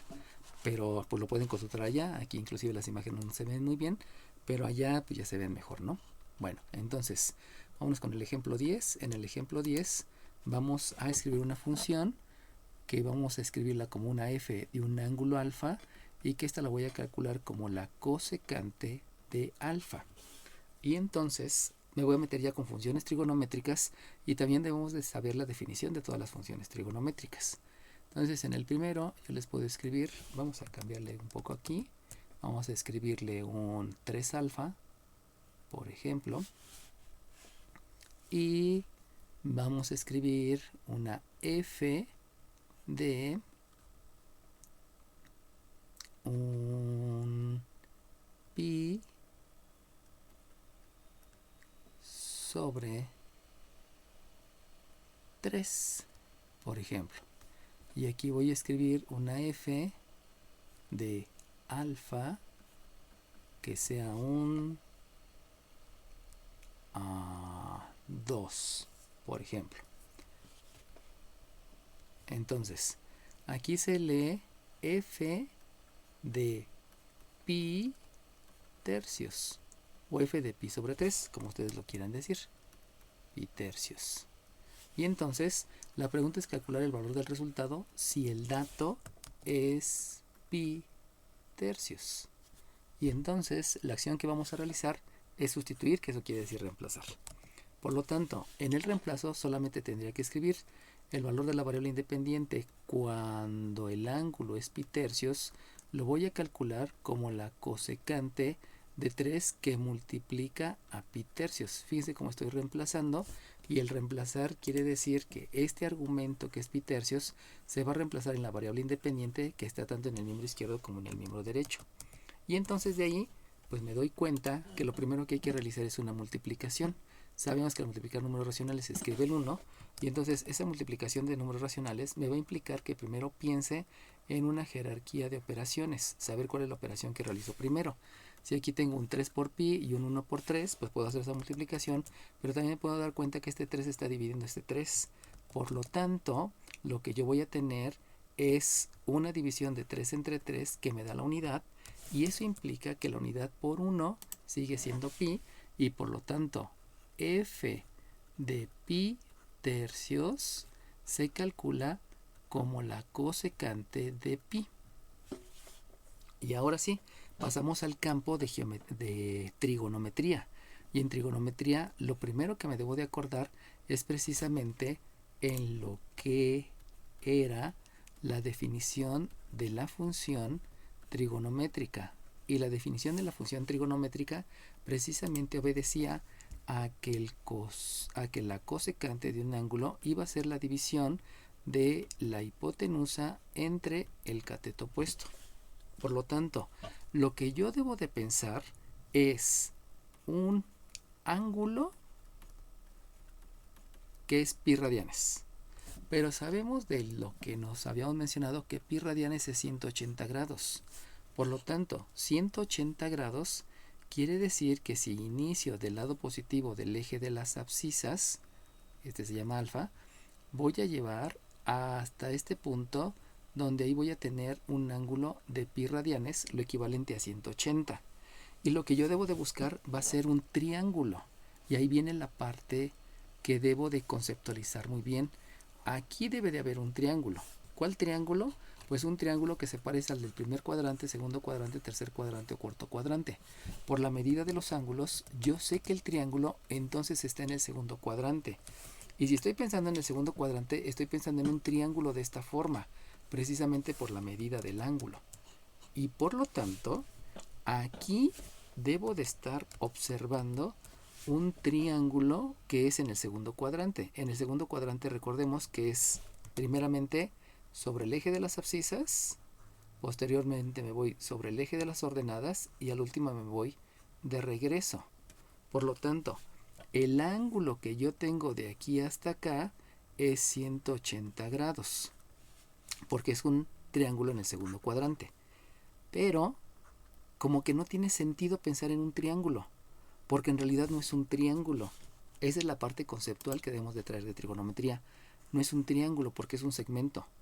Por lo tanto, si es un segmento, quiere decir que este lado, lo voy a mover un poquito, lo voy a mover para allá, en el segundo cuadrante, el triángulo en el segundo cuadrante va a tener un lado que recibe el nombre de cateto opuesto. Pero este cateto opuesto, debido a que es una línea, o sea, no es un triángulo, entonces estoy entendiendo que el cateto opuesto debe tener un valor de 0. Es un triángulo en el segundo cuadrante, pero es un triángulo que no tiene cateto opuesto porque es una línea. O sea, ya no se llama triángulo. Pero debe de cumplir con la forma del triángulo en el segundo cuadrante. Y entonces, si no tiene cateto opuesto, pues entonces implica que este valor del cateto adyacente en realidad no importa cuál sea. Puede ser 1, 2, 3, 4, 5, 6, 7, el que ustedes quieran. Vamos a dejarlo en 1 porque el 1 es el valor más sencillo de utilizar. Y por lo tanto, al no haber cateto opuesto, pues resulta que el cateto adyacente podemos asumir que tiene un valor de 1. No importa, vuelvo a repetir, puede haber puesto un valor de 3, 5, 8, 9. Pero lo que sí va a ocurrir es que como este cateto opuesto es 0, pues resulta que la hipotenusa también te va a tener un valor de 1. Y entonces, bajo esa conceptualización de cuál es la definición de trigonométrica de la función, que en 180 grados es, que pi, perdón, es 180 grados y que eso me ubica en el segundo cuadrante y que debido a que está en el segundo cuadrante forzosamente tengo que asumir un cateto opuesto que en este caso no existe. Entonces, uniendo todas esas conceptualizaciones, voy a tener o voy a dar por resultado que para calcular la cosecante, entonces debo de escribir que la f de pi tercios va a ser una división de la hipotenusa. En este triángulo estoy determinando que la hipotenusa tiene un valor de 1, dividido entre el cateto opuesto. Pero el cateto opuesto dijimos que no existe. Y como no existe, entonces esto es 0. Y entonces, pensando en la definición de división, sabemos que una división es repartir. Por lo tanto, si yo pienso en repartir un peso entre 0 personas, yo no puedo realizar la repartición y entonces se vuelve eso en algo indeterminado. Y al tener un resultado de la variable dependiente que es indeterminado, eso implica entonces que no existe. Y por lo tanto, yo tengo que decir que el punto, considerando que yo tengo o que yo quiero un dato de pi tercios, ese punto nunca va a existir. Nunca va a existir un punto en la gráfica que cumpla con que tenga una abscisa de pi tercios. Pero aquí ya entonces estamos haciendo la suma de las conceptualizaciones de todo lo que hemos aprendido desde álgebra y por lo cual debemos de tener bien aprendidos las conceptualizaciones y por eso les menciono que el aprendizaje o el estar repitiendo diariamente todas las conceptualizaciones de los documentos que les estoy proporcionando, pues siempre los tengan bien aprendidos, ¿no? Por eso hay que leerlos todos los días. Bueno, ahora me voy a la siguiente. En la siguiente, aquí voy a leer f de alfa es 2. Y entonces, la pregunta es, calcula el valor del dato si el resultado es 2.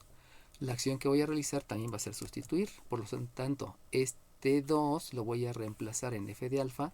Quiere decir que este no existe. Y al hacer el reemplazo me va a quedar que 2 es la cosecante de 3 alfa.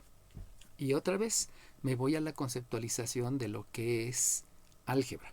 Aquí hay una multiplicación, pero esta multiplicación no se puede realizar. Y como es un argumento, pasamos a la conceptualización de trigonometría. Yo no puedo decir que este 3 realice una operación inversa con el 2, porque es argumento. Y por lo tanto, no puedo trabajar en álgebra y me voy a trigonometría. Y en trigonometría, entonces lo que debo de hacer otra vez es acordarme de la definición de la función trigonométrica. Voy a estar barriendo por todas las materias. Y por lo cual, la definición de la función trigonométrica, nosotros sabemos que la cosecante de un ángulo se va a calcular como la hipotenusa dividido entre el cateto opuesto. Debido a que es la hipotenusa entre cateto opuesto, nosotros debemos de pensar en qué cuadrante voy a tener la siguiente condición.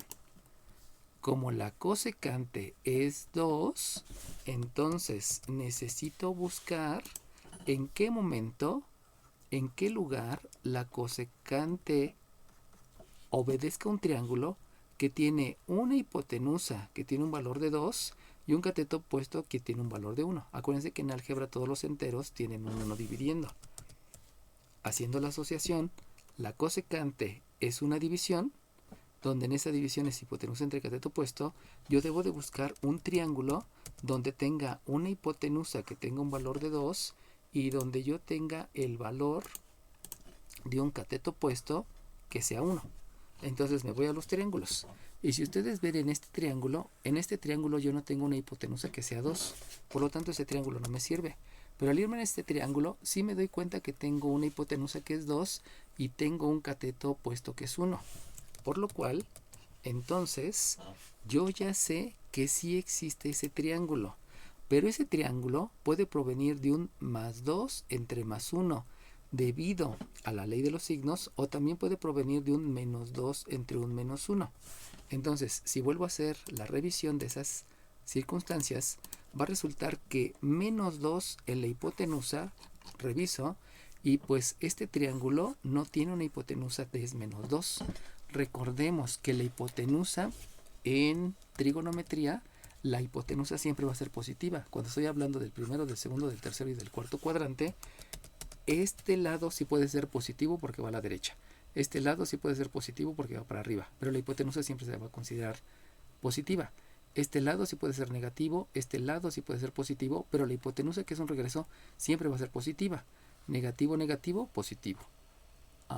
Positivo, negativo, positivo. La hipotenusa siempre es positiva. Por lo tanto, la condición, y eso es analizado por ley de los signos, esta condición nunca va a existir. La única que va a existir va a ser esta.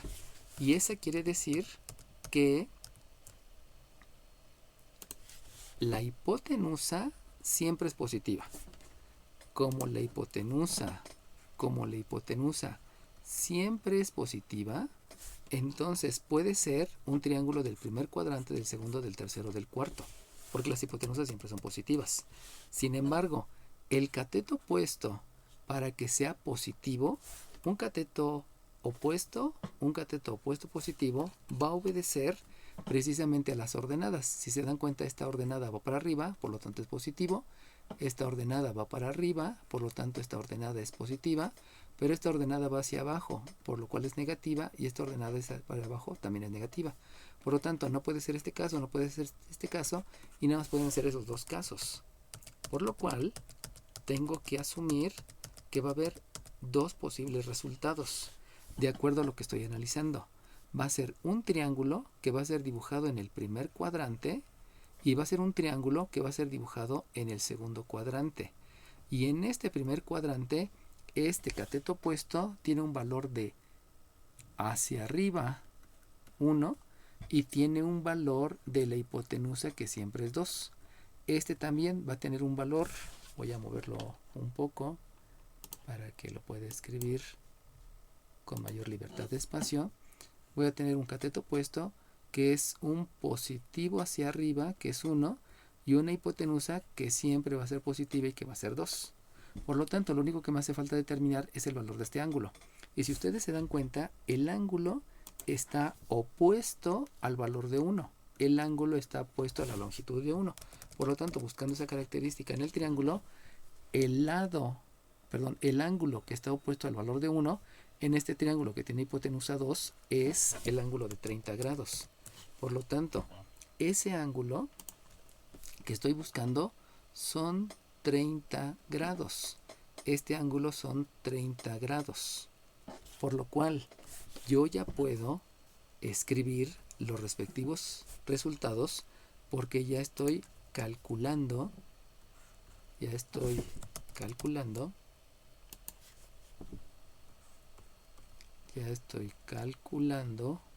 el ángulo. Hace ratito yo calculé la cosecante. Ahorita voy a calcular el ángulo. ¿Cuál es el primer ángulo? Pues el primer ángulo tiene un valor de 30 grados, que es este que estoy viendo aquí.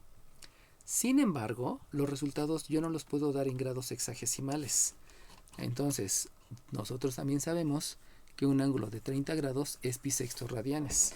Y al ser pi sextos, entonces podemos dar aquí el resultado, que el resultado del primer ángulo son pi sextos radianes. Pero también existe otro ángulo donde ese otro ángulo obedece a este segundo triángulo. Pero ese ángulo, recuerden que siempre va a ser con respecto al eje positivo del eje de las abscisas. Por lo tanto, debe de ser este ángulo. Y ese ángulo, si sabemos que todo completo es 180, pues sabemos que ese ángulo es 150. Pero este ángulo de 150 yo no lo puedo expresar como resultado. Aquí no puedo escribir 150 grados hexagesimales, sino me tengo que buscar en la referencia. Y en la referencia por aquí sabemos que 150 grados yo lo puedo calcular o lo puedo escribir como 5 sextos de pi. Entonces vamos a escribir que estos son 5 sextos de pi radianes para que quede aquí de una manera más relacionada al número racional y al número irracional que es pi, pues ponemos un sexto de pi de radianes. Pero también sabemos que no puede escribir así el resultado. El resultado se tiene que escribir como un punto. Y si ya habíamos dicho que entonces aquí había un punto A que no existía, pues ahora sí debo de escribir que hay un punto B que sí existe, y ese punto B es un sexto de pi radianes, coma, recordemos que aquí ya nos habían dado el valor del resultado, y eso es coma 2, por lo tanto aquí escribo un coma 2, que es el primer punto, y también voy a tener un punto C, donde voy a tener 5 sextos de pi radianes, coma 2. Y estos dos son los puntos que estaba calculando. Acuérdense que aquí no existió el punto debido a que proviene de una indeterminación, debido a cómo se forma el triángulo, aunque a veces pues sí va a haber allí un resultado, ¿no? Que va a ser una división, y obviamente los tengo que expresar como un punto. Vamos a realizar otro ejemplo basándonos también en ecuaciones trigonométricas. Este va a ser el ejemplo 11. Vamos a cambiarle de función. Ahora vamos a escribir una h de beta para ir cambiando las letras, donde este va a ser una cotangente de beta sobre 4. Bueno, entonces la pregunta que puedo hacer es aquí en primera instancia una h de pi y por acá una h de beta que sea menos raíz de 3. Bueno, vamos a hacer entonces todo lo que hemos estado haciendo hasta ahorita. ¿Cómo se lee? Se lee como h de pi. ¿Qué es lo que me están pidiendo? Es calcular el valor del resultado si el dato es pi. Por lo tanto, lo único que debo de hacer es reemplazar.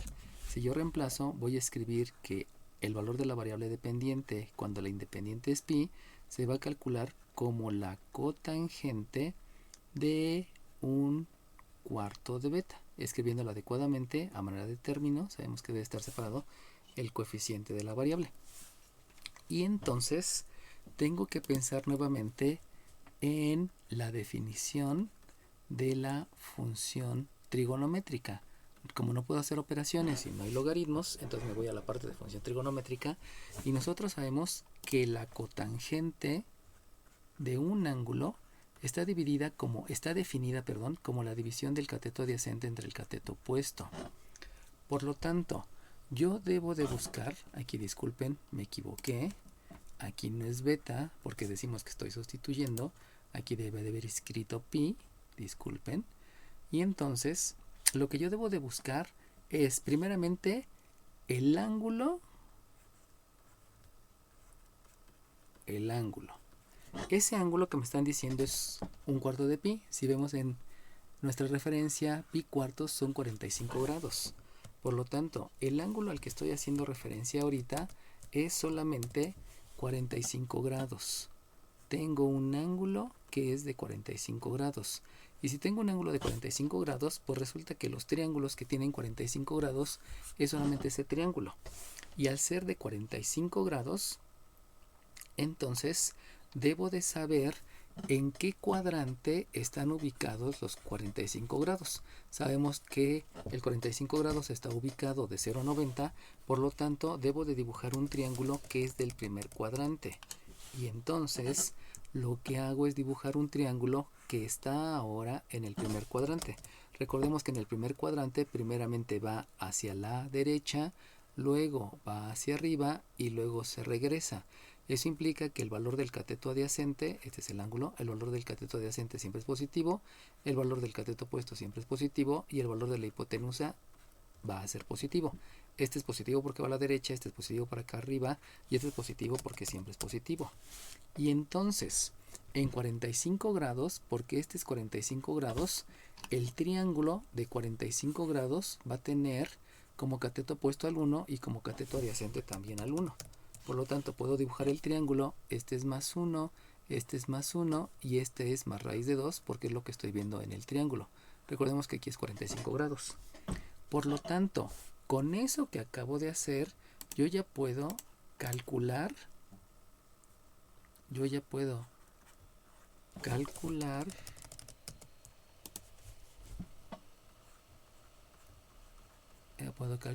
la función trigonométrica. Aquí también cometí una pequeña imprecisión porque escribí 2 veces cateto adyacente. Sabemos que la cotangente es la división del cateto adyacente dividido entre el cateto opuesto.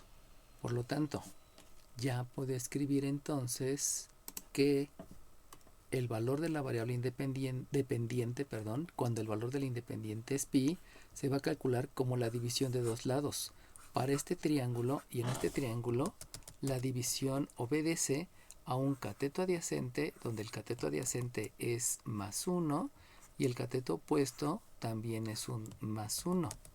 Por lo tanto, con eso yo ya puedo dar el resultado diciendo que es una coordenada. Vamos a imaginarnos que ahora voy a decir el resultado de la coordenada del punto E, por ponerle un nombre, y ahí la abscisa tiene un valor de pi y la ordenada es el resultado de esta división, donde sabemos que esa división nos da de resultado 1.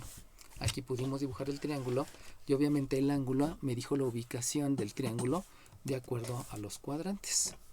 Y entonces vamos ahora a la otra pregunta. La otra pregunta me están diciendo que es el LH de beta es menos raíz cuadrada de 3. Y entonces la pregunta es calcular el valor del dato cuando el resultado es raíz cuadrada de 3. Simplemente de saber, menos raíz cuadrada de 3. Menos raíz cuadrada de 3. De ver simplemente que es un número irracional, como que nos causa alguna preocupación, pero recuerden que solamente hay que hacer referencia a todos los conocimientos previos que estoy mostrando ahí en la pantalla. Entonces, vamos a sustituir. Sustituir quiere decir reemplazar. Quiere decir que en lugar de h de beta voy a escribir menos raíz de 3. Vamos a reemplazarla. Y entonces se escribe un menos raíz de 3 que va a estar definido como el cálculo de la cotangente de beta entre 4. Y entonces vamos a revisar. Primeramente, debido a lo que yo ya sé que fue la definición de la función trigonométrica, sabemos que una cotangente de un ángulo cualquiera se va a calcular como el cateto adyacente sobre el cateto opuesto. Por lo tanto, esta cotangente es menos raíz de 3. Eso me lleva entonces a comprender que al hacer la sustitución, la cotangente del ángulo va a tener un valor de menos raíz de 3 dividido entre un número 1, porque sabemos que a todos los números que solamente tienen numerador le podemos asignar un denominador que es 1. Y por lo tanto, debido por las leyes de los signos, aquí también podría tener un raíz de 3 entre un menos 1. Hay dos posibilidades, dependiendo de la aplicación de la ley de los signos. Pero en ambos casos, el cateto adyacente va a tener un valor de raíz de 3, ya sea hacia un lado o hacia el otro. El cateto adyacente va a tener una longitud de la raíz de 3 y el cateto opuesto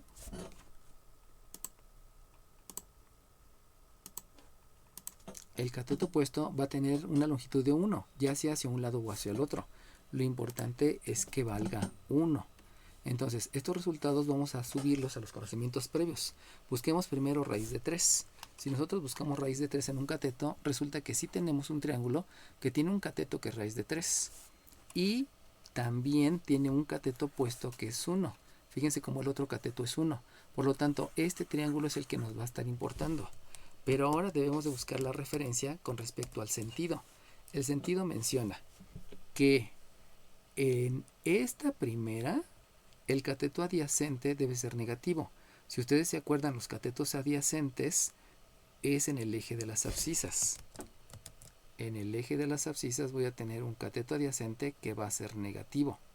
Y luego me está diciendo que voy a tener el valor de este cateto adyacente que va a ser un raíz de 3.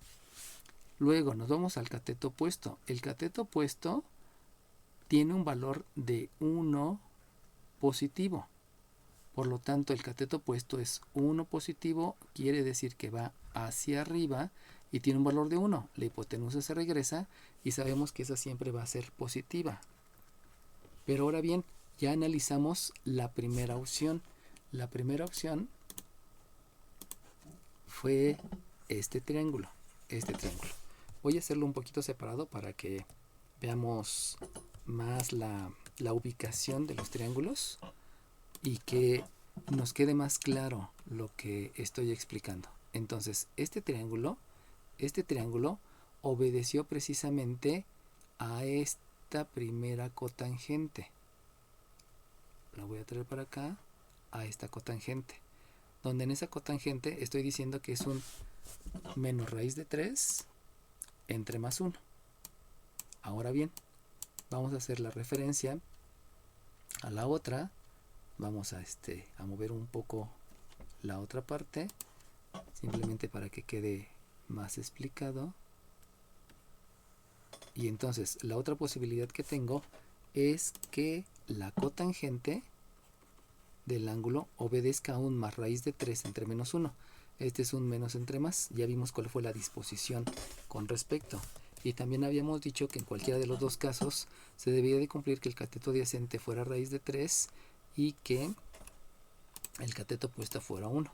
Vamos a quitar estas partes que había puesto de más para que tengamos una mejor comprensión de lo que estoy haciendo. Y obviamente esto me lleve a poderlo aplicar en otros ejercicios, ¿no? Entonces, tengo dos posibilidades de cotangente. Una es esta. Tengo otra posibilidad de cotangente que me lleva a un triángulo y que es esta que tengo por acá. Nos ponemos hacia el parejo para que veamos cuál es la diferencia entre las dos. Y entonces la otra posibilidad es que la cotangente, ahora el raíz de 3 sea positivo. Y si el raíz de 3 es positivo, acuérdense que esto estaba haciendo referencia a que este de arriba es el cateto adyacente y que este de abajo es el cateto opuesto. Este numerador es cateto adyacente y este denominador es cateto opuesto. Por lo tanto, un cateto adyacente habíamos dicho que siempre es sobre el eje de las abscisas. Por lo tanto, es hacia la derecha. Ahí tengo un cateto adyacente que es positivo. Y luego este cateto opuesto quiere decir que es hacia abajo porque es negativo. Y entonces ya luego me regreso donde la hipotenusa siempre va a ser positiva. Vamos a cambiar este signo positivo de la derecha para que quede un poquito más explícito. Este es un signo positivo y aquí está el origen. Por lo tanto, ahora lo que necesitamos saber es cuál es este ángulo. Acuérdense que este ángulo es el que debe de estar enfrente de el cateto adyacente, aquí se me olvidó escribir, este tiene un valor de raíz de 3 y el cateto opuesto tiene un valor de 1 negativo. Entonces, ahora lo que me hace falta es ver cuál es el ángulo que está enfrente del 1, cuál es el ángulo que está enfrente del 1 cuando estamos hablando del triángulo que tiene precisamente esa raíz de 3. Y entonces, el ángulo que está enfrente de 1 en este triángulo que tiene raíz de 3, el ángulo que está enfrente de 1 es el de 30. Por lo tanto, aquí voy a tener un ángulo que es 30 grados, este ángulo que es 30 grados, solamente que este triángulo está en el segundo cuadrante y este triángulo está en el cuarto cuadrante. Por lo cual, hay que considerar que desde el eje positivo del eje de las abscisas se va a calcular el ángulo. Desde el eje positivo del eje de las abscisas se va a ver cuál es el ángulo. Este ángulo es de uno que está en el segundo cuadrante y este ángulo es de un triángulo que está en el cuarto cuadrante, por eso es más grande. Y entonces, por una simple resta, sabemos que este es un ángulo de 150 grados para que entre los dos me den 180. Pero por una resta, si este es 30 grados, el otro ángulo que es mayor para casi dar una vuelta, resulta que ese ángulo es de 300 grados. Y de ahí ya tenemos los dos resultados que obedecen a la conceptualización de trigonometría. Si se dan cuenta, prácticamente no he hecho ningún cálculo, sino solamente hacer comparaciones. Este primer ángulo va a obedecer a 150 grados hexagesimales y este segundo ángulo va a obedecer a 300 grados hexagesimales. Pero en ninguno de los dos casos puedo dejarlo expresado en grados hexagesimales. Por lo tanto, me voy a la referencia y en la referencia aquí tengo que 150 grados, disculpen, aquí escribí algo que no debía, 150 grados, por aquí está mencionado, y 150 grados que anda por aquí, 150 grados son 5 sextos de pi, que es precisamente el valor que habíamos obtenido hace rato. Entonces, este 150 grados no lo dejo expresado como grados hexagesimales, sino lo dejo expresado como número racional con respecto al pi, que van a ser radianes. Y aquí estos 300 grados, que también ya los tengo por aquí, los 300 grados obedece a 10 sextos de pi radianes. Bueno, aquí hay que aclarar algo. Aquí tuve otra imprecisión. No son 300 grados, disculpen. Deben de ser 330 grados para que me dé el 360, ¿no? Entonces este no es 300, sino es 330.